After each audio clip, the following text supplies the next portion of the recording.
Today we are going to be creating a program on the Microbit that will flip a coin. So the first thing we need to do is click on New Project, and I'm going to call it Coin, and click on Create. I'm going to get rid of these two blocks as we don't need them. I'm going to go to Input, on button A pressed. I'm then going to go to this Logic section, and I need this If True Then block.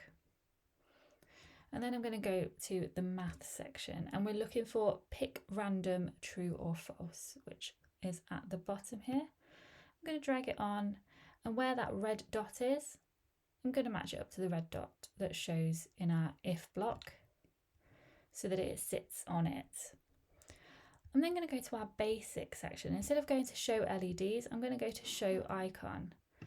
I'm going to drag it in here.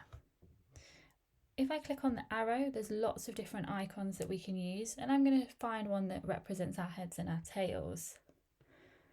So I'm going to use this one to represent heads. I'm then going to click on this plus sign, and now we've got an else. We've got an if and an else, and this is our decision making. I'm going to go to basic again, and I'm going to go to show icon, drag it in. I'm going to click on the arrow again and pick a different one to represent tails. I'm going to go with this one. Once I've done that, I'm going to test it. So when I click on button A, every time it's flipping a coin for me.